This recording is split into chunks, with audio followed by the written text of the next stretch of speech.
taking its decisive action against state-sponsored terror attacks on Indian citizens. We will bring you more on that front on the show today. Also on the show from West Asia, Hamas has released Aidan Alexander, the last living American hostage it held in Gaza after mediators brokered a deal between the group and the U.S. that largely circumvented the Israeli government. Now, Alexander's release came on the eve of a visit by President Trump to West Asia and was portrayed by Hamas officials as an attempt to secure U.S. support for a wider deal to end the war. We'll bring you all the latest on that, but first the headlines. अगर पाकिस्तान से बात होगी तो पाक occupied Kashmir PoK उस पर ही होगी. Prime Minister Narendra Modi declares new doctrine to crush terrorism in his first address to the nation post Operation Sindhur. PM Modi says talks with Pakistan will only happen on Pakistan-occupied Kashmir and terrorism.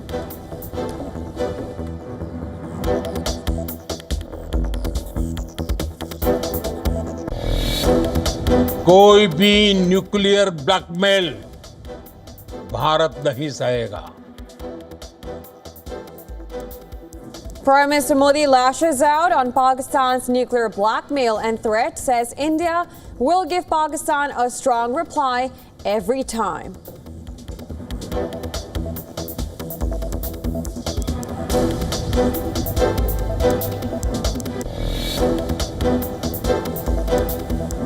The Indian Army says no enemy drones reported in border areas. Situation is calm and under full control this morning. Well, this is after initial sightings of drones in several areas in Jammu and Kashmir last night.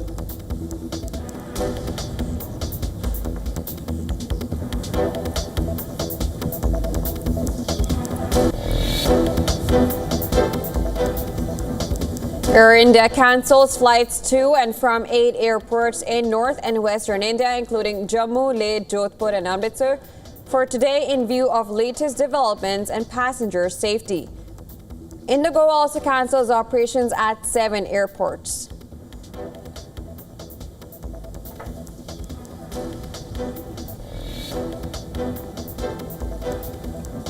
UK police are investigating a fire outside Prime Minister Keir Starmer's former family home in North London. Media reports say counter-terrorism unit is leading the probe into the suspected firebomb attack.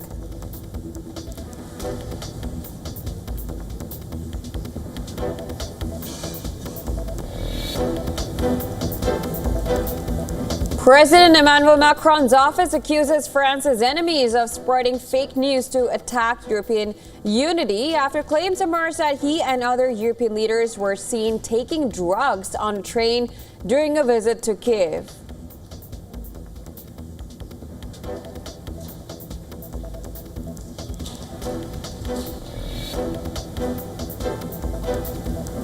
Hamas frees the last living U.S. citizen it held in Gaza. Aidan Alexander reunites with family after spending 584 days in captivity.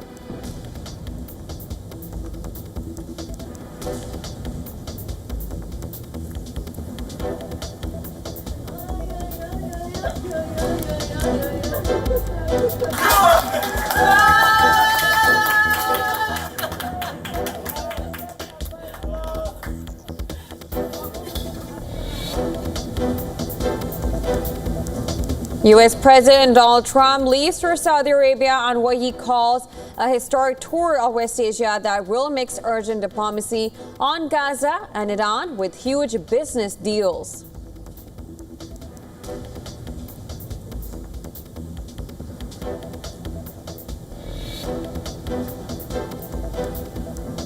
Australian Prime Minister Anthony Albanese is sworn in for his second term after his Labour Party's recent election win. A 30-member cabinet to be sworn in later today.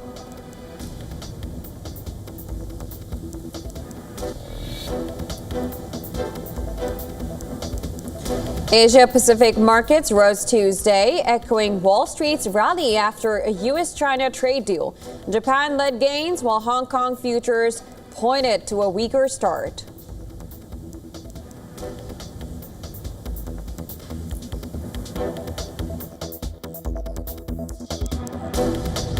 जब देश एकजुट होता है, nation first की भावना से भरा होता है, राष्ट्र सर्वोपरि होता है, तो फौलादी फैसलिए जाता है।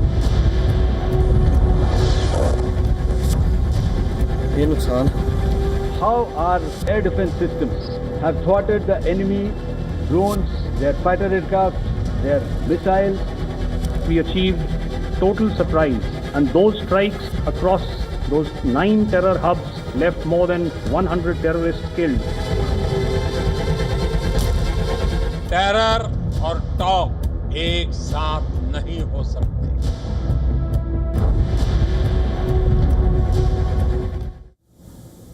Prime Minister Narendra Modi has declared that the strikes on terror hubs in Pakistan were not a one-time response, but a new national policy against terrorism. Exactly. Now, in his first address after Operation Sindhur, Prime Minister warned that Pakistan will have to get rid of its terrorist infrastructure if it wants to be saved. Speaking for 22 minutes, Prime Minister Modi unveiled what he called India's new normal in the fight against cross-border terrorism. Referring to the massive military response to the Pahalgam attack, the Prime Minister said that India had merely paused its operations against Pakistan and future action would depend on Pakistan's behavior. He warned Islamabad that terror and talks cannot coexist. The Prime Minister outlined 3 key pillars of India's security doctrine. Now, firstly, it was that any terrorist attack on India will be met with a strong and resolute response. Prime Minister Modi said India had destroyed 11 military sites and air bases and eliminated over 100 terrorists in strikes that shocked the Pakistani military. Prime Minister Modi said Pakistan contacted India in desperation after suffering heavy losses in the first 3 days of hostilities. Bharat के drones, Bharat की मिसाइलों ने सटीकता के साथ हमला किया। पाकिस्तानी वायुसेना के उन एयरबेस को नुकसान पहुंचाया, जिस पर पाकिस्तान को बहुत घमंड था। भारत ने पहले 3 दिनों में ही पाकिस्तान को इतना तबाह कर दिया, जिसका उसे अंदाजा भी नहीं था। Secondly, nuclear deterrence would no longer shield terrorism. Prime Minister said that India would not bow to nuclear blackmail and made it clear that the responsibility to prevent escalation now lies with Islamabad. कोई भी nuclear blackmail Bharat नहीं सहेगा। The Prime Minister also delivered a stark message. If Pakistan wants to survive, it must demolish the terror infrastructure it has been feeding. He asserted that India will not differentiate terrorists and the government that supports them. पहला, भारत पर आतंकी हमला हुआ तो मुंह तोड़ जवाब दिया जाएगा। दूसरा, कोई भी न्यूक्लियर ब्लैकमेल भारत नहीं सहेगा। तीसरा, हम आतंक की सरपरस्त सरकार और आतंक के आकाओं को अलग अलग नहीं देखेंगे। Well, with India suspending the Indus Waters Treaty after the Pahalgam attack, Modi declared that water and blood cannot flow together. And when it comes to diplomacy, he stated unambiguously that any future talks with Pakistan will be on terrorism and on Pakistan-occupied Kashmir. Nothing else.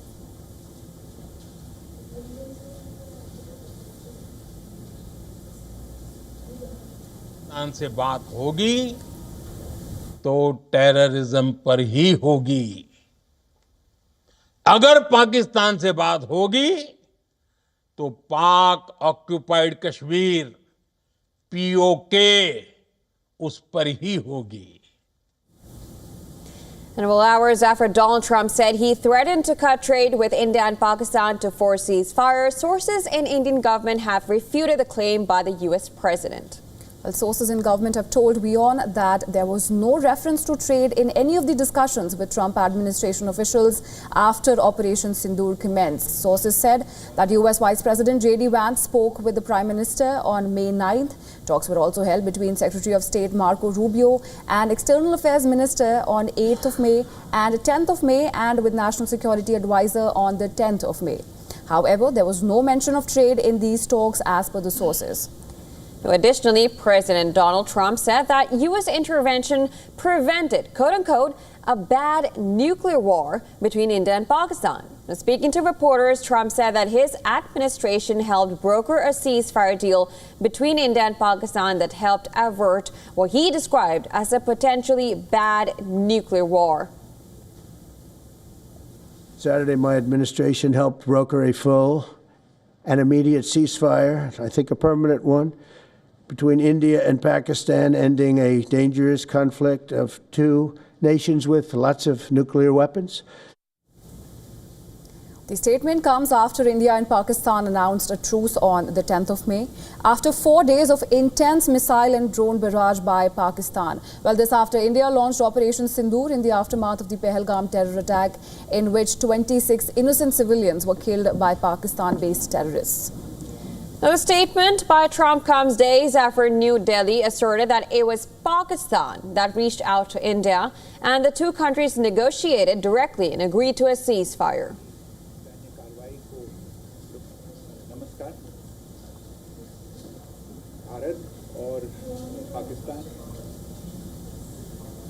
And US President Donald Trump departed on the first major foreign trip of his second term. Now, that's a 3-day visit to Saudi Arabia, Qatar, and the UAE. Trump's visit comes at a time when West Asia is mired in multiple crises, including the war in Gaza, tensions with Iran, and the Houthis in Yemen. Trump, who labeled the trip as historic, is likely to miss urgent diplomacy on Gaza and Iran with huge business deals. Well, ahead of his visit, Trump confirmed that he would accept a Boeing 747 airplane as a gift from the Qatari royal family. Speaking to reporters, the president argued that Boeing's delays in delivering a new Air Force One made it a practical decision. Trump also clarified that the airplane was not a personal gift to him, but to the Department of Defense. Well, I think what happens with the plane is that, we're very disappointed that it's taking Boeing so long to build a new Air Force One. We have an Air Force One that's 40 years old.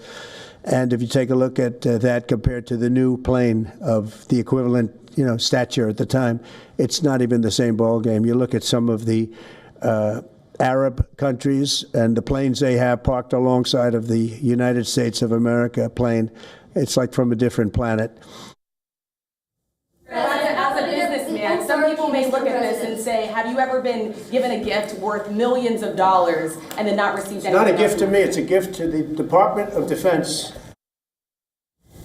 Ahead of Trump's visit, the U.S. State Department authorized the sale of $1.4 billion worth of military aircraft and equipment to the UAE. The proposed sale involves 6 Chinook helicopters and other equipment that would support U.S. national security. Additionally, the State Department has approved the sale of F-16 fighter jet components worth $130 million. U.S. President Donald Trump will be coming to Riyadh, Saudi Arabia, where I am now, as part of the start of his 3-nation tour of the Middle East, and it comes at a really delicate moment. There's tensions that have just been gripping the region, and at the top of the list is the Israel-Hamas war in the Gaza Strip. Meanwhile, you have the talks between Iran and the United States over Tehran's rapidly advancing nuclear program. That's been a focal point of the president, who says he does not want to see the Iranians build a nuclear weapon. Meanwhile, you have the Iranians saying that they want to see sanctions relief. Those sanctions have just absolutely crushed their economy. And you also had those American strikes targeting the Iranian-backed Houthi rebels in Yemen. Trump last week said that the Americans were going to stop those attacks because the Houthis, in his words, had capitulated to the American strikes. The Houthis say that they're not targeting the Americans right now, but are continuing to target Israel. Trump on this trip likely will see business deals signed between the different countries. That includes Saudi Arabia, Qatar, and the United Arab Emirates. And meanwhile, there's likely going to be discussion about Qatar's efforts to try to potentially donate a 747 to Trump for his use as president and possibly for his presidential library further down the road. So there's a lot that's going to be coming this week across this three-nation trip in the Middle East. And we'll just have to see what Trump does and says to try to ease these tensions gripping the region. And is the American hostage Aaron Alexander reunited with his family in Tel Aviv? Well, this after being released by Palestinian militant group Hamas, which held him captive for more than 19 months in the Gaza Strip.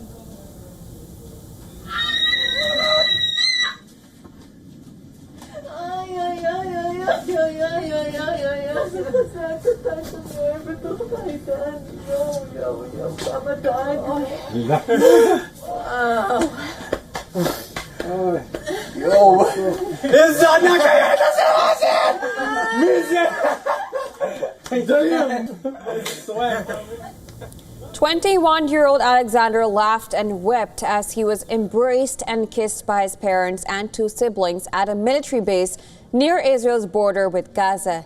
His family arrived from the United States to receive him after the release. Hamas said it freed Alexander as a goodwill gesture to try to revive talks on ending the war. He has been released during a brief pause in fighting in Gaza without any deal on a wider truce or hostage. He was the last living hostage in Gaza with American citizenship. Israel's military said it received Alexander after the International Committee of the Red Cross facilitated his transfer. The armed wing of the Palestinian militant group handed him over to Red Cross workers in the southern Gaza city of Khan Yunis. An Israeli Air Force helicopter took him to a hospital to receive treatment and reunite with his family members. Israeli Prime Minister Benjamin Netanyahu called the return of US-Israeli hostage a very emotional moment. He thanked the diplomatic efforts of Trump and termed Israel's military pressure and Trump's political pressure a winning formula. This is a very emotional moment. Eden Alexander has come home. We embrace him and we embrace his family. This was achieved thanks to our military pressure and the political pressure exerted by President Trump. This is a winning combination. I spoke today with President Trump. He told me, I am committed to Israel. I am committed to continuing to work closely with you to achieve all of our war objectives, to free all the hostages and to defeat Hamas.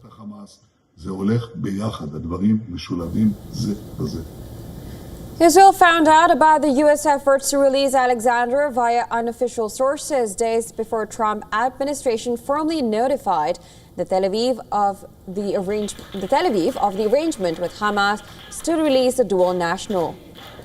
Special U.S. Envoy Steve Witkoff informed Israel of the agreement only after the decision was finalized.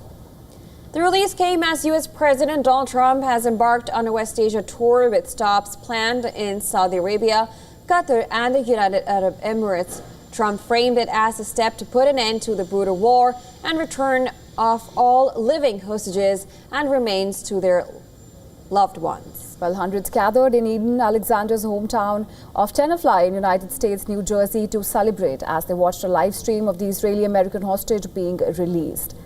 After growing up in New Jersey, Alexander moved to Israel and was serving in the Israeli army when he was captured in 2023 attack. I can't even imagine what he's been through and how he's feeling and what it's going to be when I see him, but I am just so excited for him to be home and safe and free at last. And I'm sure that when I see him, everything is going to be okay. In Tel Aviv, hundreds of Israelis marched towards the U.S. Embassy, calling for the release of the remaining hostages still held in Gaza.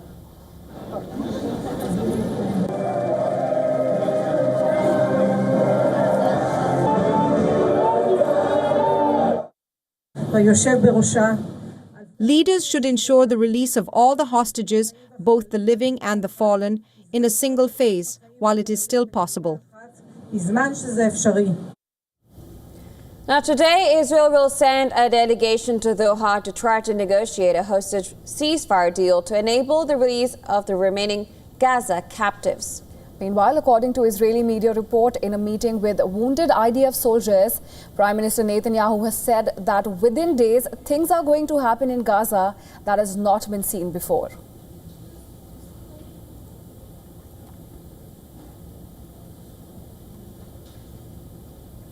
And US President Donald Trump has said that he was thinking about flying to Turkey for possible peace talks between Ukraine and Russia this week. Now this as Kremlin remains silent on whether Russian President Vladimir Putin would attend. I think you may have a good result out of the Thursday meeting in Turkey between Russia and Ukraine. And I believe the two leaders were going to be there. I was thinking about flying over. This meeting in Istanbul would be the first direct negotiations between Ukrainian and Russian officials since the early months of Moscow's invasion in 2022.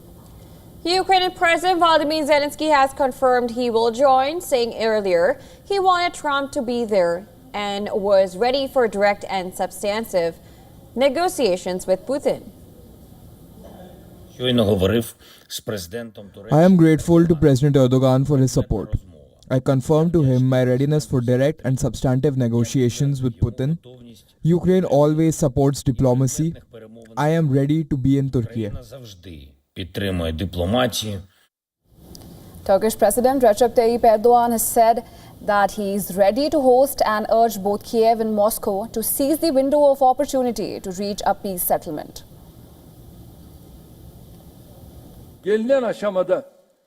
At this stage, Russia, Ukraine, the US and Europe have agreed to hold talks. We reiterated that, as the only country that has gained the trust of all parties, we are ready to contribute to these meetings and would be happy to host them.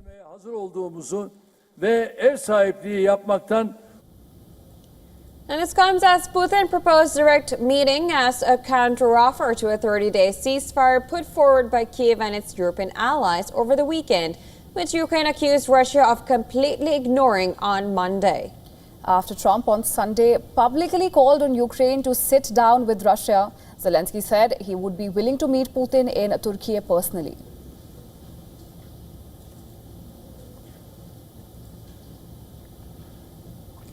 The first group of around 50 white South Africans arrived in the U.S. for resettlement after President Donald Trump granted them refugee status. The small group from South Africa, including children holding small American flags, arrived at Dallas International Airport outside Washington on a private charter plane. They were greeted by Deputy Secretary of State Christopher Landau and Homeland Security Deputy Secretary Troy Edgar. Welcoming the group as refugees, the Trump administration claims that they face discrimination and violence at home. The president made it clear that Afrikaners in South Africa who were the victims of unjust racial discrimination would be welcome to come to the United States, and he's now delivering on that promise. As the first batch of white South Africans arrived in the U.S., President Trump claimed that South Africa's leadership was traveling to see him next week. Now, South Africa leadership is coming to see me, I understand, sometime next week. And, we're supposed to have I guess a G20 meeting there or something. But we're having a G20 meeting. I don't know how we can go unless that situation's taken care of. But it's a genocide that's taking place that you people don't want to write about. But it's a terrible thing that's taking place. And farmers are being killed. They happen to be white. But whether they're white or black makes no difference to me. But white farmers are being brutally killed, and their land is being confiscated in South Africa. And people that live in South Africa, they say it's a terrible situation taking place. So we've essentially extended citizenship to those people to escape from that violence and come here. Back in South Africa, Trump's refugee program for white South Africans called Afrikaners, who are mostly Dutch descendants, has drawn widespread criticism. I don't believe in running away from problems. We've got a lovely country and we make it work. And especially Afrikaans people, I think since we came here, we always made it work. It doesn't matter what happened, in the past and so on. We always look up and just make things work. And so my point of leaving South Africa, you know, I've been all over the world and always come back, and this is definitely the country of milk and honey. You know, we're very blessed in South Africa. The lifestyle we're living with all the drama going on, it's still one of the best countries in the world to live in. America, maybe they can help us one day, but we should be helping ourselves right now. That's the only way. We can't run away from our problems because they will always be there. If you run away, you're just leaving it behind.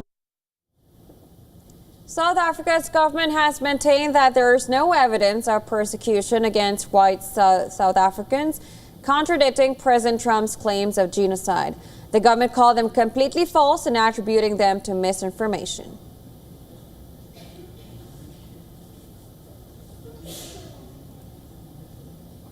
And well, it's time for a quick break now. But don't go anywhere. On the other side of World DNA, the Indian government dismissed Pakistan's claim that Lashkar-e-Toiba leader Hafiz Abdul Rauf is a quote-unquote innocent man. We're going to get you all the details on that on the other side of the show. Also on the other side, Donald Trump has revealed details of highly speculated trade deal with China, saying that there has been a total reset of ties with China. More about that on the other side. Stay tuned.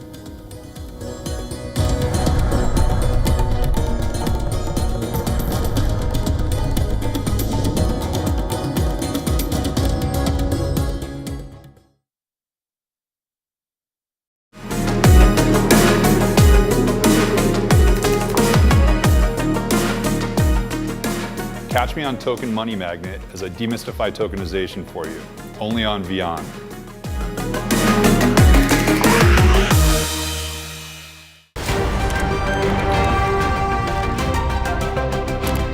Ready to dive into your daily dose of news? Bringing you what's trending in the West and all that's setting trends in the East. And all of this served up with a side of insightful banter. We don't just bring you the latest stories. We bring you your talking points for the day. And while you do that, from the busy streets of New York, I will provide you with deeper insights on the developments through the course of the day in the U.S. The show that keeps you ahead of the global curve. A conversation you'd want to be a part of. A place where news becomes an engaging exchange. We bring you stories that impact your present. This is World DNA. Join the conversation.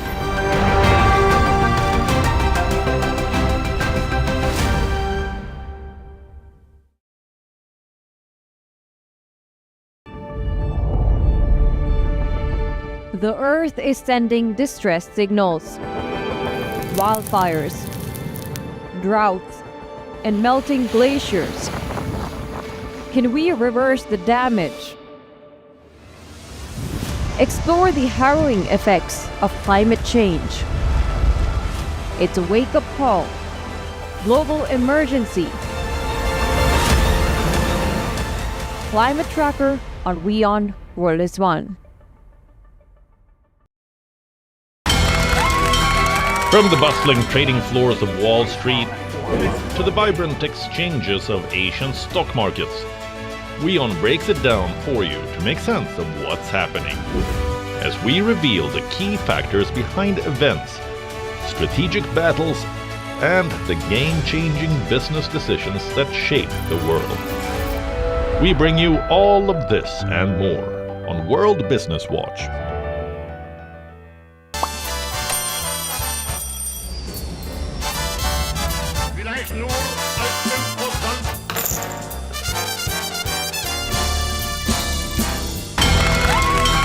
From the bustling trading floors of Wall Street to the vibrant exchanges of Asian stock markets, WION breaks it down for you to make sense of what's happening. As we reveal the key factors behind events, strategic battles, and the game-changing business decisions that shape the world. We bring you all of this and more on World Business Watch.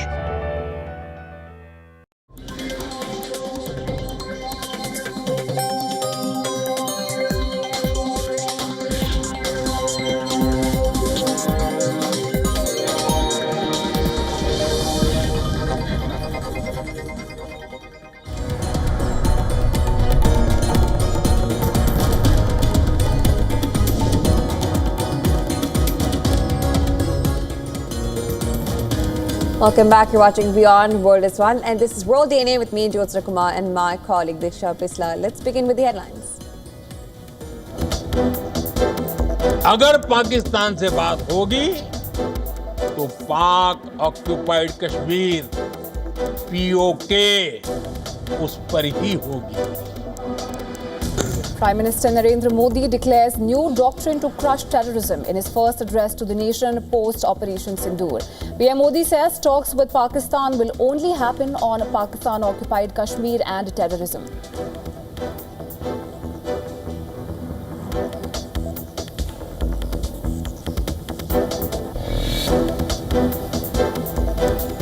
Air India cancels flights to and from 8 airports in north and western India, including Jammu, Leh, Jodhpur and Amritsar for today, in view of latest developments in passenger safety. Indigo also cancels operations at 7 airports.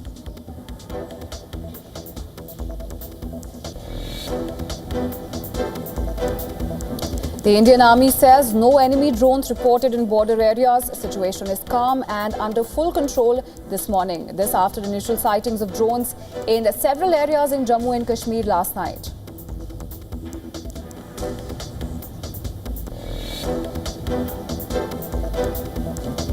Chief Justice of India, designate Justice B.R. Gavai, says that it is the Constitution which is supreme and all organs of state are supposed to work within its parameters. Justice Gavai will be sworn in as the country's 52nd Chief Justice on May 14th.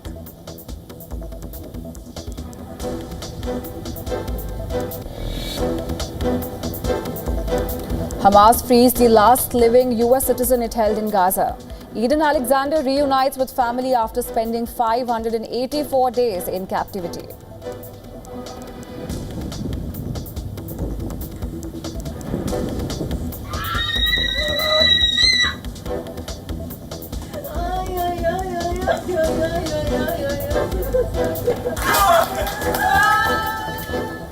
UK police are investigating a fire outside UK Prime Minister Keir Starmer's former family home in North London.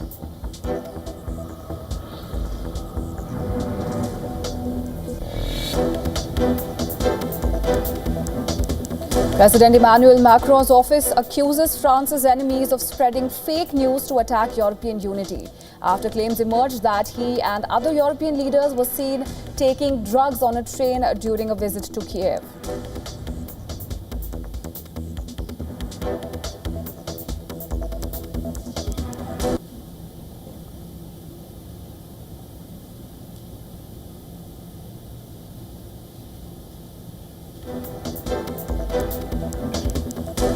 Australian Prime Minister Anthony Albanese is sworn in for his second term after his Labour Party's recent elections win. A 30-member cabinet to be sworn in later today.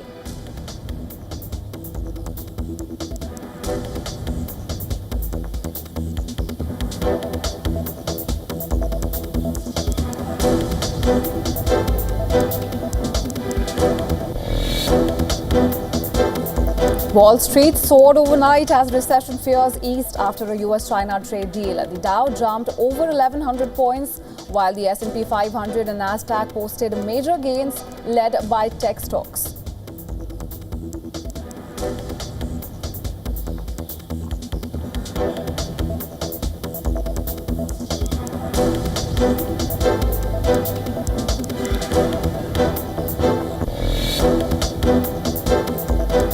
Dallas Mavericks land the #1 overall pick in the 2025 NBA draft with 1.8% odds. This is the 4th lowest probability for a lottery winner in league's history.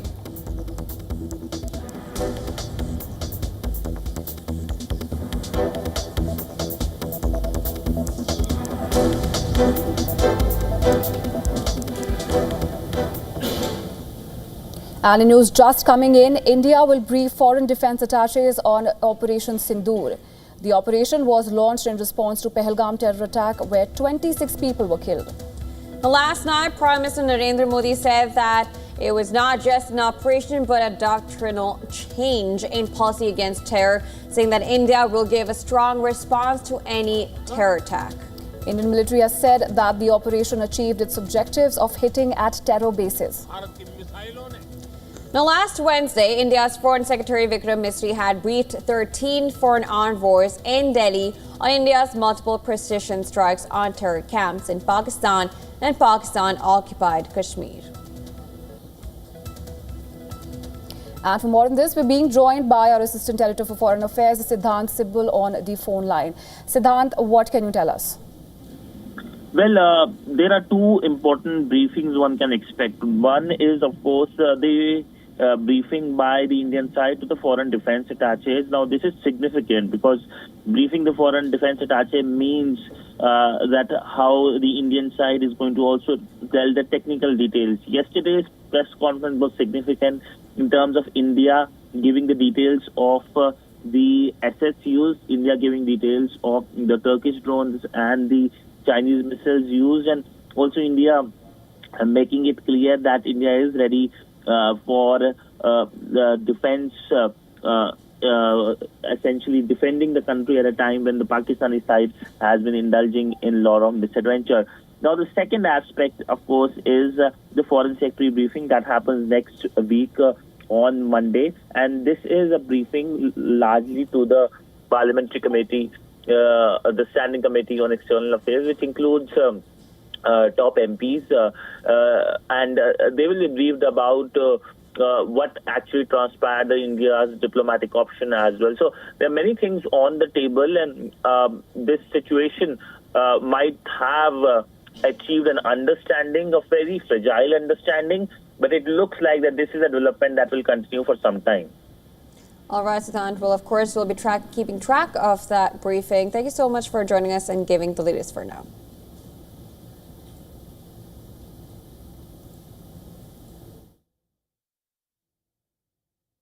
जब देश एकजुट होता है, nation first की भावना से भरा होता है, राष्ट्र सर्वोपरि होता है, तो फौलादी फैसले जाता है।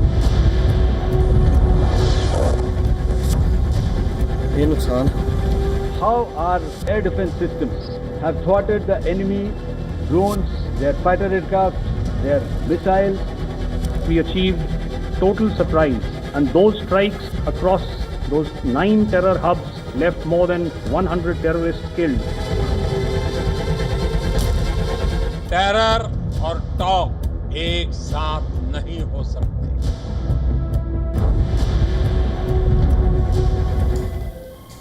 And India has dismissed Pakistan's claim that Lashkar-e-Toiba leader Hafiz Abdul Rauf is an quote-unquote innocent man.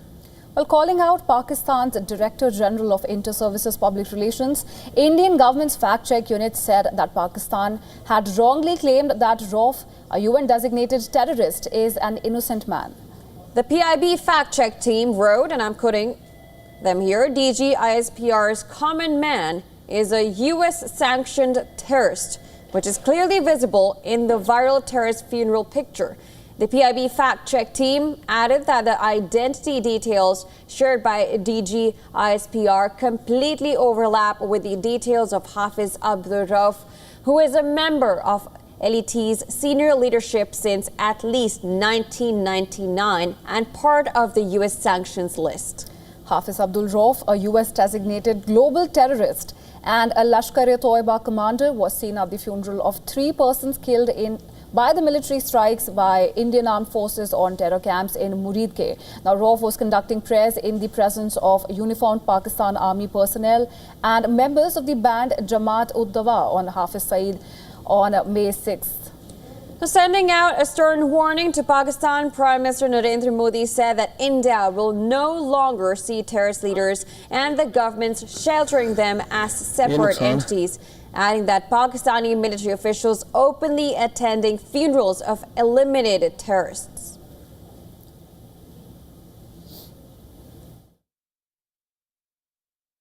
हम आतंक की सरपरस्त सरकार और आतंक के आकाओं को अलग अलग नहीं देखेंगे। ऑपरेशन सिंदूर के दौरान दुनिया ने पाकिस्तान का वो घिनौना सच फिर देखा है जब मारे गए आतंकियों को विदाई देने पाकिस्तानी सेना के बड़े-बड़े अफसर उमड़ पड़े। स्टेट स्पॉन्सर्ड टेररिज्म का ये बहुत बड़ा सबूत है।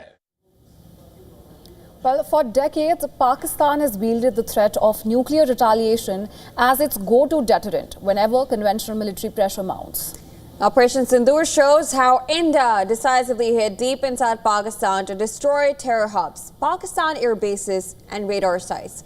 Our special report takes a look at India's latest decisive strikes and how Pakistan's nuclear card has been exposed, for it is really a bluff.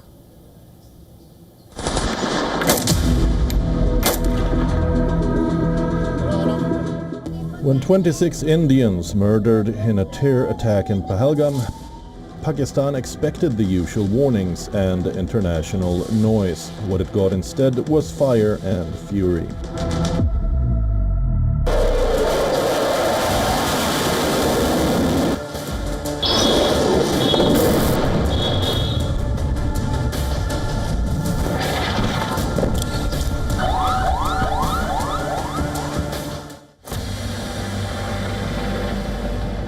India didn't just strike back, it struck where it hurts most.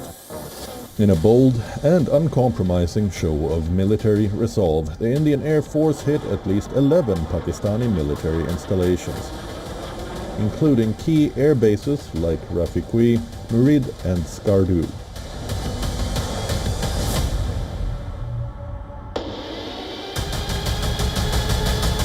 These weren't symbolic strikes, they were a direct answer to Pakistan's provocations and a message: your nuclear threats won't shield you anymore.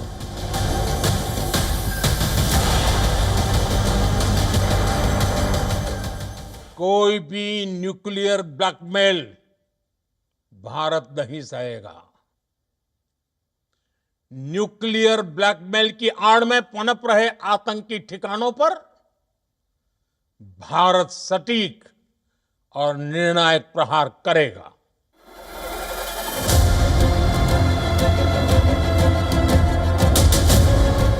Why didn't Pakistan press the nuclear button? Because it knows the devastating consequences.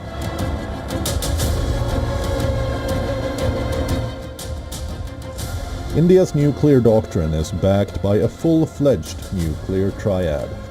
Land-based missiles, air-launched weapons and submarine-launched nuclear capabilities.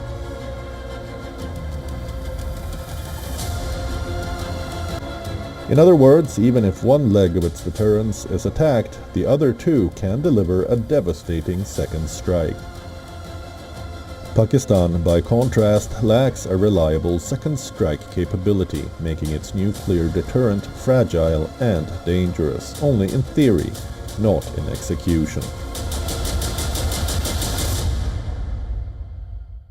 Doctrine has now been firmly established that if there is an act of terror committed by Pakistan, and we have reasonable evidence to believe that it's been masterminded from Pakistan, then India will exercise its right to strike at bases inside Pakistan, and it will not be deterred by Pakistan's nuclear threat.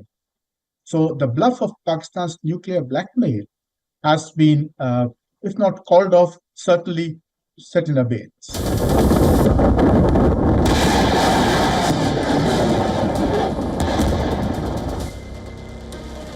On the battlefield, India's technological edge was unmistakable. The BrahMos supersonic cruise missile, capable of delivering both conventional and nuclear payloads, proved unstoppable, slicing through Pakistan's air defenses and striking deep into hardened targets with pinpoint precision. Pakistani attempts to retaliate with ballistic missiles and drones were intercepted by India's layered missile defense, further highlighting the imbalance.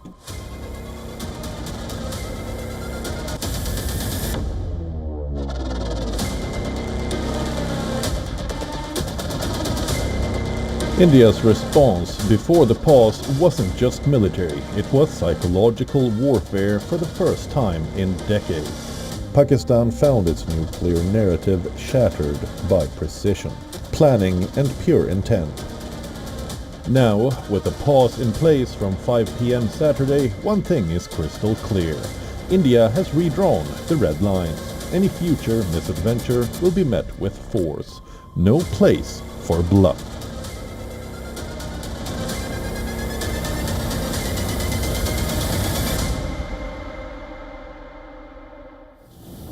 And while U.S. President Donald Trump has revealed details of the highly speculated trade deal with China. Trump has said that there has been a total reset of ties with China after reaching an agreement to drastically reduce tit-for-tat tariffs for 90 days. The talks in Geneva were very friendly. The relationship is very good.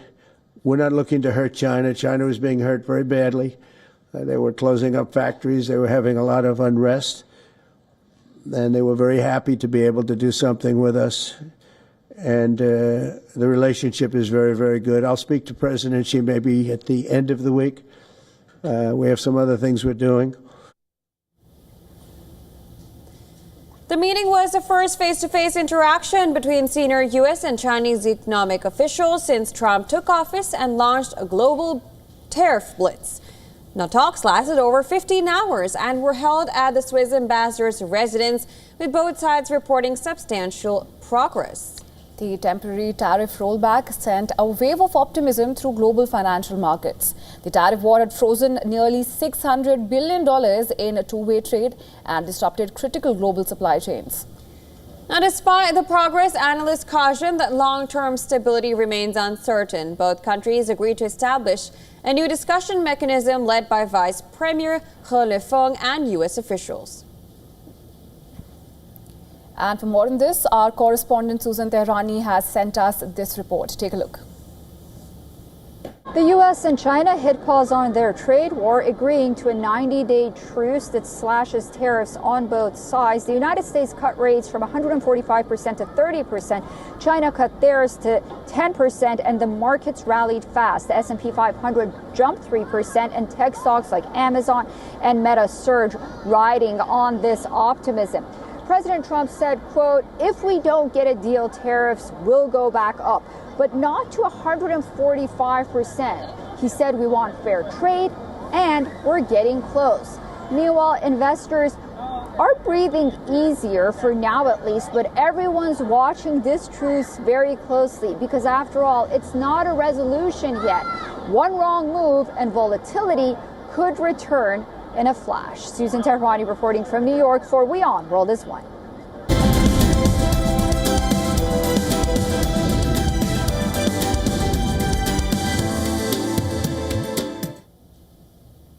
And Gaza is facing a critical risk of famine. Now, this is according to the latest report by the UN, an NGO-backed Integrated Food Security Phase Classification, or IPC. Over 500,000 people, 1 in 5 residents, are already in famine or catastrophe conditions.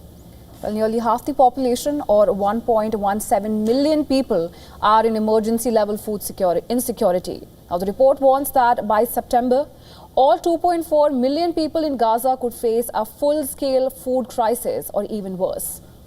The IPC attributed the worsening crisis to an ongoing aid blockade enforced by Israel since March 2nd. For over 70 days, humanitarian supplies, that's an estimated 39,000 aid trucks, have been prevented from entering Gaza. The blockade follows the breakdown of a ceasefire deal and intensification of Israeli military operations. The World Food Program says families are starving, while essential food aid remains stalled at the border. Meanwhile, Gaza's agriculture is collapsing due to shortages of animal feed and veterinary supplies. I think we can certainly assume that the types of numbers that we're seeing in this report released today will only continue to escalate. And I think the report is clear that there are a very large number of people now facing starvation. Malnutrition levels are high. And, you know, these are the types of characteristics or the kinds of metrics that ultimately move a country into a famine situation. The Palestinian Water Authority reports that 85% of Gaza's water and sanitation infrastructure has been destroyed. Residents now survive on just 3 to 5 liters of water per person per day, far below the World Health Organization's emergency minimum of 15 liters. Now, widespread power outages and fuel shortages have halted water services, forcing residents to use salty and contaminated water. Untreated sewage now flows into residential areas, heightening the risk of disease. The UN and humanitarian agencies are urging the immediate lifting of the blockade to prevent further loss of life. Well,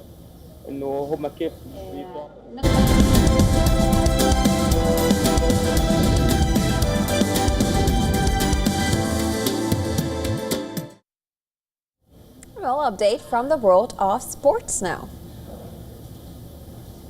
The BCCI has announced that the remainder of the Indian Premier League, which was suspended last week, will be played between May 17th and June 3rd. Now, Bengaluru, Jaipur, Delhi, Lucknow, Mumbai and Ahmedabad will host the remaining 13 matches of the league phase. The venues for the qualifiers and eliminator will be announced later. But those matches are scheduled to take place between May 29th and 1st of June, with a title clash set for 3rd of June. The clash between Royal Challengers Bengaluru and Kolkata Knight Riders in Bengaluru will resume the tournament. The first of the two double headers in the revised schedule will be on May 18th, with Rajasthan Royals taking on Punjab Kings in the day game, followed by Delhi Capitals versus Gujarat Titans later that evening. The next Sunday, which is May 25th, will see Gujarat Titans face Chennai Super Kings in Ahmedabad during the day, followed by Sunrisers Hyderabad taking on Kolkata Knight Riders in Delhi that evening. The Punjab Kings versus Delhi Capitals game that was called off midway on May 8th will be played again on May 24th in Jaipur.